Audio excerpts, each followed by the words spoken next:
Good morning, ladies and gentlemen. This is just a quick update on the progress that I've been making in the Backyard Shenanigans garden. A lot of it is not going to be recorded, but I will provide a few updates just as I get through everything.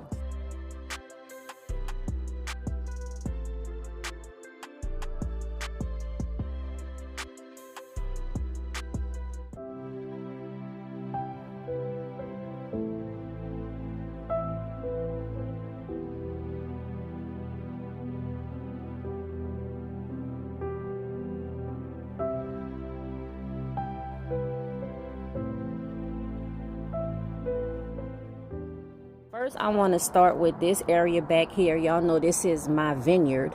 I have two grape plants. I know they look 100% dead, y'all, but they probably about 97% dead. We have a little bit of green. This is two different grapes. This one is a purple grape, and then this one is the Thompson seedless. I think this one is Concord. I can't remember, y'all. I have peppers and tomatoes. Well, I think I pulled all of the tomatoes, and then I have peppers here. I was wondering what was going on with my plumeria. You see, like, it's turning yellow a little bit and stuff like that, but that's because this pot, and you see how wet and moist and stuff, but it was sitting in this, y'all, and it was full of water, so the thing was drowning. A lot of these buckets, I've just cleaned out like a lot of everything. This is my eggplant that's still going. I think these are spoon or tiny Tim. I think it's spoon tomatoes that's going with this. Y'all, my snake plant with the little babies. This is a bush sunflower. This is just supplies and stuff, but I'm going to be using this area to start my seeds later on. I pulled up the beets and everything that I had growing here. Basically, y'all, the stuff that's dead, most of the stuff that's dead, I ain't gonna say everything because I know I didn't pick everything. I came out here Sunday evening in between football games, and y'all, when I tell you the mosquitoes, I have a belt around my waist of mosquito bites. This is the jujube, and I need to take these the fruit off because they basically just like rotted on the tree. This, I believe, y'all, was a diamond bell pepper. I can't remember exactly, but I have it in there. I was thinking about overwintering some of my pepper plants, but y'all, I have so many seeds, I might just let them go. The miracle leaf of life, I have 2 pots, but many plants in the pot.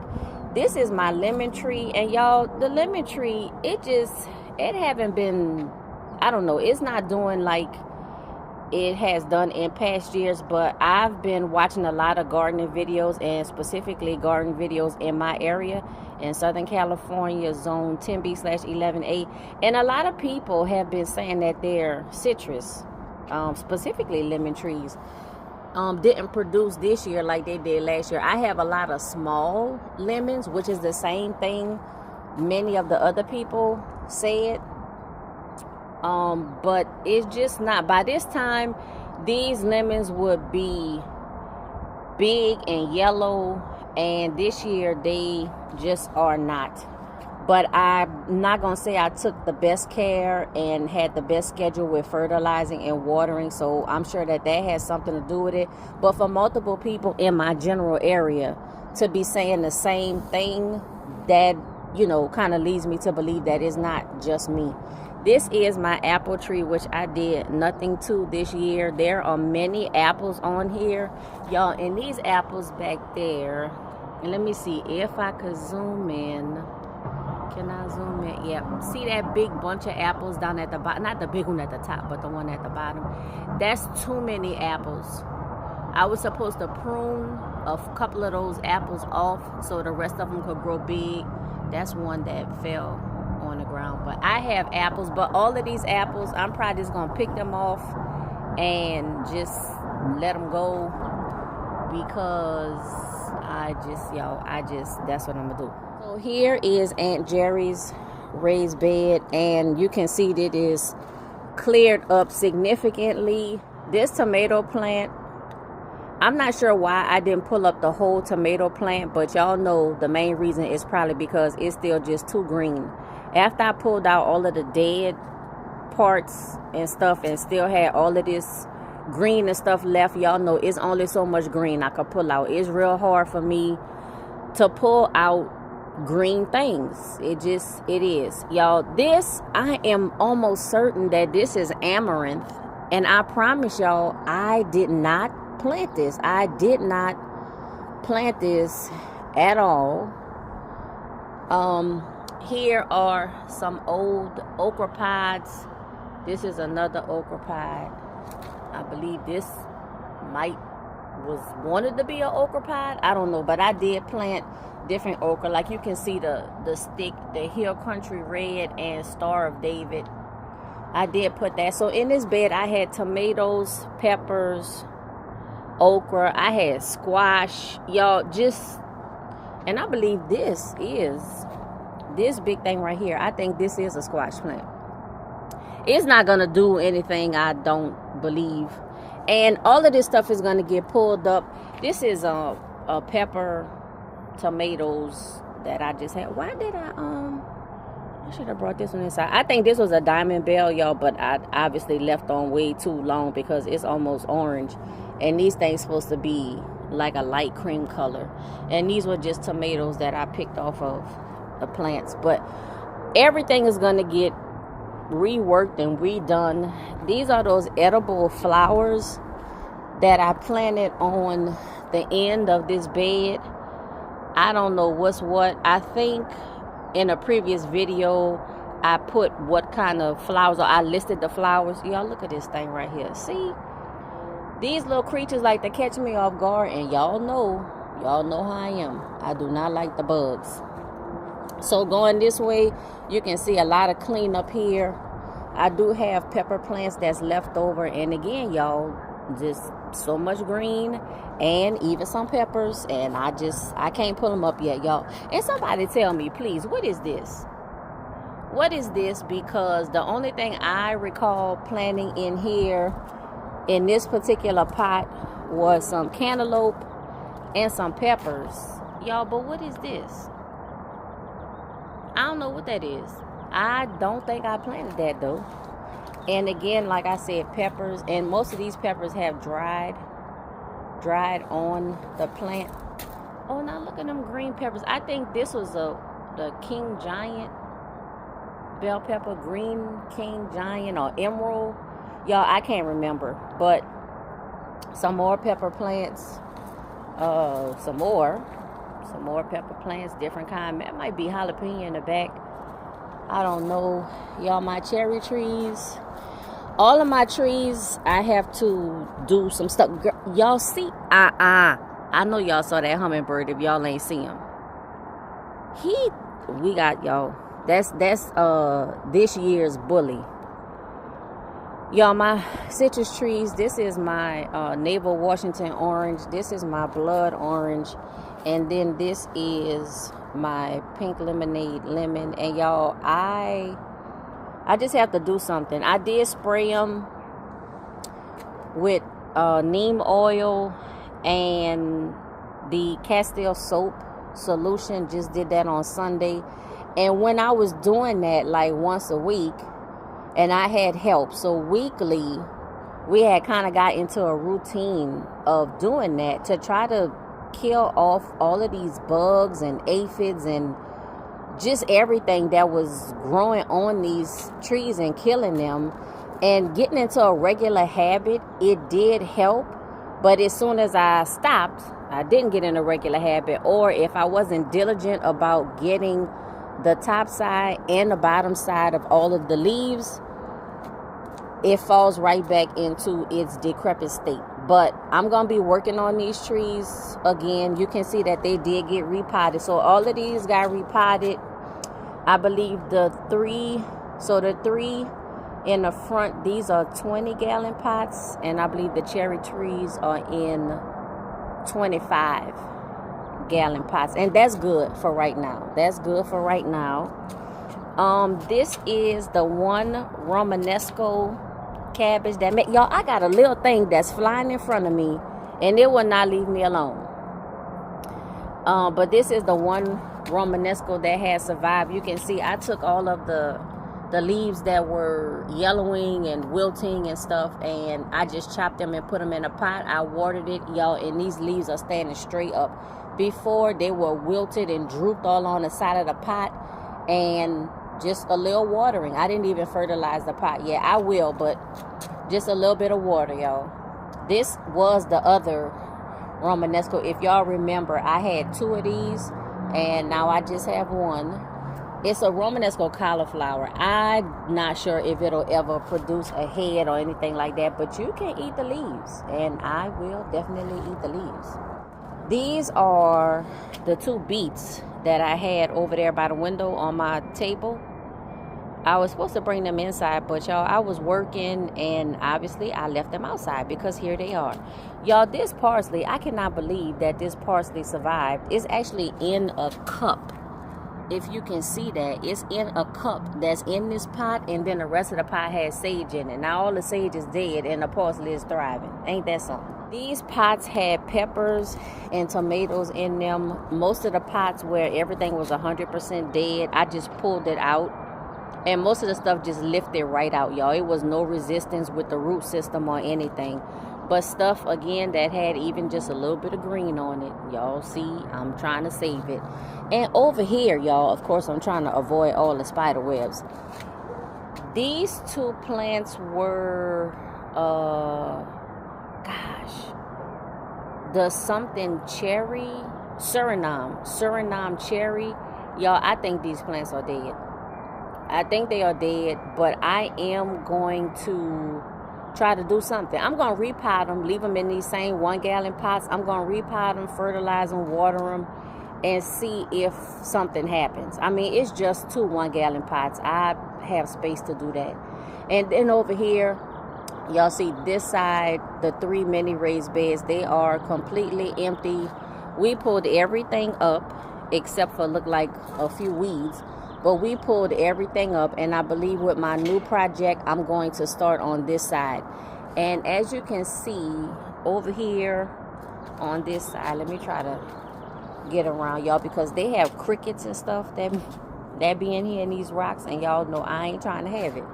But if you can see over here where you see the lumber and just the wooden planks and stuff, this is what I did to build up the edge of this area, because this starts high and then it descends. So in order to make this area even for these raised beds, let me zoom out some, I had to build up this side. But as you can see, it definitely has, fallen down into disrepair. So this has to be refortified and stabilized. And I think I'm going to use like one big plywood board or something. I just need maybe about 6 to 8 inches just to even it out, hold the soil so I can level out this area. And then these 3 mini raised beds are going to be replaced by 1 2x8 VEGO raised bed.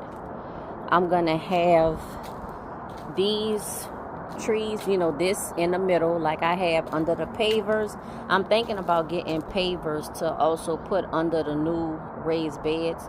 So it'll be, pavers here with the raised bed, the pavers with the trees, pavers with the other 2x8 raised bed, these pebbles in the middle, and I was thinking about getting some trimming like the edging just to make it look a little bit more uniformed and stuff. These PVC pipes and stuff, I am going to find a way to use these in the new VEGO raised beds once I get them set up, because I think it's very important to protect the plants and stuff that I'm growing, because there's so many things just floating around in the air and falling from the sky, and I just want to protect the harvest. So that's what's going on over here. I took the remnants of the extra dragon fruit that I had, and I just put them in this strawberry planter. I call it a strawberry planter because I put the strawberries in them.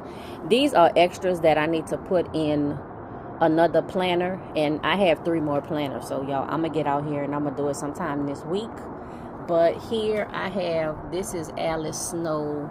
I think this one is also Alice Snow. I have a Dark Star big piece and a little small piece, and then I have a Halley's Comet. I think all of these are Alice Snows, which is why I wasn't, you know, I'm not jumping up to get them done, because I already have Alice Snow here, and then plus the Alice Snow that's in the trellises. So I thought about this, a way to see if something will happen with these, y'all, because they were dried out and like kind of dehydrated. But y'all know me, it's still green, so of course I'm gonna try to save it. Here is my, y'all, why I can't ever think of the name of this thing. It's doing well, but I do see some signs of like the leaves curling, browning at the end, and I think that's either not enough water or too much water. Maybe not enough fertilizer. We'll see. Y'all, this white sapote, I am still so surprised at how much this thing have grown in the time that I was gone. I can't believe it. It's phenomenal to me. The peach tree is completely bare. This is my August Pride peach tree, but if y'all remember from not even a year ago or whatever, this tree, I thought that it was dead. And as you can see right here, I believe this branch and that branch, I think they are dead. This branch is probably also dead, but I'm gonna wait until the spring, until the budding, to see what grows, what branches grow things and what doesn't. But I need more branches on this side, so some kind of way I need to kind of, I don't know, I need to invigorate some growth on the right side of this tree. These are the dragon fruit. I gotta go get the tape, this little plastic tape. I gotta get this tape and tape up this. This is a Halley's Comet, and yeah, I need to do that because this thing is bending over and it's going to break. The rest of the varieties, all of them are growing, and so that's good. And you got to be careful, because you see, these things will stick you and prick you, and they hurt. Y'all, they hurt a lot. So I'm going to stand this up against the trellis and tape it. I'm gonna do the same thing with this. This is the cocktail grapefruit, and I also sprayed this with the neem oil and the Castile soap, because you can see, look at that. Y'all, that just looks so gross to me. And of course, it's the ants that's harvesting the aphids and stuff. I do have a few grapefruit on here. I see 3, four. So 4. I'm not really looking to have a lot of fruit on my citrus trees. I just want them to grow a very strong root system, get established, and get strong. I want them to get big and strong first, build the foundation, and then after that, fruit. Like, I have time. These are my banana trees, and I'm gonna tell y'all, just since Sunday, when I watered them and I cut off the bottom leaves, I also added a little bit of fertilizer in these pots, and y'all see the new cross-shaped plant caddies that are definitely large enough to fit these containers, because this is 65 gallon. It's a number 65, but it's actually 62 gallons pot, and we put the banana plants in here. So the bigger pot was great, but it was too big for the plant caddies. And I was looking around for plant caddies that would fit these larger pots. And y'all, I was looking at the all steel metal ones, and they were selling for $100, $200 each, and I need 2, and I'm like, hold up. So I went on Amazon, and I think I found these for $30 or $40. And then when I did the video to show y'all what I got, of course they was cheaper than when I bought them, but that's okay. I needed them. I like them because, like I said, they cover the whole bottom of the pot. Nothing is hanging off the side. These actually expand to 30 inches, and the bottom of these pots are 26 inches, so plenty room, and I like that. I chopped off the bottom leaves. I just did that on Sunday. I put them in here. I added some fertilizer and some water, and I just see the leaves like perking up. It's a lot of spiders in these banana trees, y'all. There's a lot of spiders. And I did the same thing with this one. This is the Spice Z Nectar Plum. It is bare also, but actually a flower over there, some leaves that, you know, have wilted and stuff. It's definitely time for the trees to go dormant. And either this month or next month, y'all, I'm going to up pot this one and up pot this one, and they're gonna go into, I think I have 25 gallon pots. I already have the pots, everything. I just have to make the soil. These are the other strawberry planters that my strawberries just did not do well, so I'm gonna put the rest of the dragon fruit in these just to see how they do. And if they do well, then I'll replant them in larger pots. So this, and I still can't remember the name of it. I can't remember the name of it, but it's in a small 5-gallon pot. Because it's doing so well, I want to put it in. I probably put it in one of these 15-gallon pots once I up pot these. Y'all, my avocado, which was doing so well, I showed it to y'all on the last video, and it just died. It died, and I was supposed to cut it back to see what could grow, and I didn't. And now it's even more dead. So I cut the whole thing off because it just was brown, y'all. It was dead. But I still see some green down there, y'all. Honestly, I think it's going. I shouldn't try to save it, but y'all know I'm gonna leave it there until I have need of that pot or need of the space, which I do. I do have need of the space, because when I up pot the peach tree and the nectar plum, it's gonna take. Well, no, it's not really going to take more space. Well, yeah, it kind of is, but you can see how wide. You can look at these two. Let me move this out the way. But you can see the size difference between this pot and this pot. So when I up pot the 2 trees, it will take more space. Y'all, I'm trying to get patio row where everything can just be in a straight line across, but that's not going to work unless I move the green stalks. And a plan that I had for at least one of the green stalks, I was gonna grow garlic in the green, like the whole green stalk was just gonna be garlic, and I still might do that, but I have to see if the garlic that I bought from M.I. Gardner is even still viable, because I purchased it and then I left, and it's been like over 2 months, so I don't even know if it's still good, but I'm gonna check all of that out. All right, y'all, that's it. Like, comment, share, subscribe, hit the notifications bell, y'all, all of that good stuff, and you will see me in the next video. All right, y'all, have a blessed day. Bye.